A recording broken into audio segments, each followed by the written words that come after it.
Bonjour à tous. Nous le préparons de la même façon qu'on a préparé les deux précédents, avec autant de sérieux, autant de détermination, autant de professionnalisme. On sait que c'est le groupe de la mort, comme on le dit. Il reste un match. Donc, on a à cœur de terminer ce que nous avons fait lors de ces deux premières journées. Les Guinée Sénégal, on les connaît. On sait que c'est le gros match. C'est un derby. Et comme on le savait, dans cette poule-là, dans ce groupe-là, on avait trois derbys. D'abord, un contre la Gambie. Dieu a fait qu'on a eu ces 3 points-là. Le deuxième, c'était contre le Cameroun. Effectivement, nous abordons le troisième derby contre la Guinée. Voilà, c'est, comme je le disais tout à l'heure, la même envie de bien terminer ces phases de groupe. C'est pratiquement deux équipes qui se sont qualifiées. Maintenant, comme je l'ai dit, le troisième match, c'est un match important. Ça nous permet, si vous voulez, de consolider les acquis que nous avons eus lors de ces précédents matchs. Maintenant, 2022, c'était notre deuxième rencontre contre eux, post-Covid, comme vous vous en rappelez. Ce fut un match très compliqué pour nous, parce qu'on était atteint par cette épidémie, cette pandémie. Aujourd'hui, troisième match contre la même équipe, où pratiquement ils ont 4 points, nous on a 6 points. Après, comme je l'ai dit, on sait que les matchs Sénégal-Guinée, c'est toujours un derby très attendu par l'Afrique de l'Ouest. Donc c'est le derby de l'Afrique de l'Ouest. Je crois que ce soit nous, que ce soit la Guinée, tous on a envie de faire de bons résultats. Je crois que les Guinéens aussi ont envie de se mesurer au Sénégal, de montrer qu'ils sont capables de nous tenir en échec. Kaba, je le connais très bien, je sais ce qu'il prévoit, je sais ce qu'il attend. C'est pas plus ou moins que de battre le Sénégal et j'ai envie de l'empêcher de le faire. Et maintenant, comme je l'ai dit, sur le plan comptable, c'est très important pour nous d'engager quand même un maximum de points sur cette rencontre-là. Non, il n'y a jamais de match ami avec la Guinée. Je le dis et je le répète, c'est un derby. Voilà, donc les relations entre la Guinée Sékou Touré et la Guinée et le Sénégal, on connaît, ça date pas d'aujourd'hui. Il y a toujours de la tension, il y a toujours de la ferveur.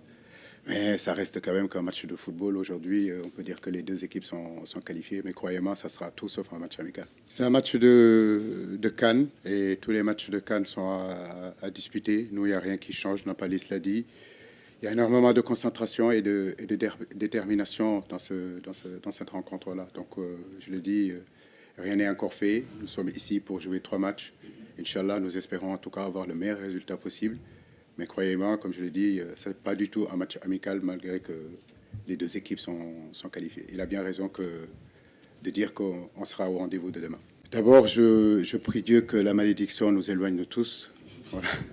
Entre êtres humains, parce que c'est un mot quand même assez fort, la malédiction. Je crois que, je le dis et je le répète, ça restera seulement que du football. Mais je crois que nous, on n'a jamais cru en cette malédiction. On a cru à nos forces, travailler, à nos certitudes, de savoir que dans le football, il faut se concentrer sur l'essentiel. Et l'essentiel, c'est aux entraînements. L'essentiel, c'est ce qui va se passer pendant 90 minutes, pendant 95 minutes.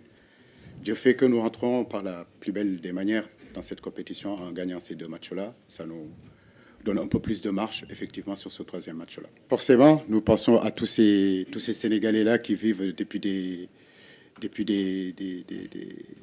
années et des années en Guinée. J'ai envie de dire c'est le même peuple, en réalité. Mais une pensée aussi à tous ces Guinéens qui ont immigré au Sénégal aujourd'hui, qui sont sénégalais. Donc justement, je fais un appel à tous ces peuples-là, de savoir que ça reste un match de football et que quoi qu'il puisse se passer à la fin de cette rencontre-là, nos peuples sont pareils, nos peuples sont ensemble depuis des décennies, depuis des siècles. Et ça, le football ne peut pas l'enlever. Donc ça restera un match de football que le meilleur gagne. Les joueurs reviennent petit à petit. Effectivement, il y a eu Lamine Camara qui a eu qui a reçu un coup lors de ce match contre le Cameroun, mais ça va, les médecins ont bien travaillé. Moussa Niakhaté aussi qui a eu une contusion, mais je crois que dans l'ensemble, on fera le point après l'entraînement de cet après-midi.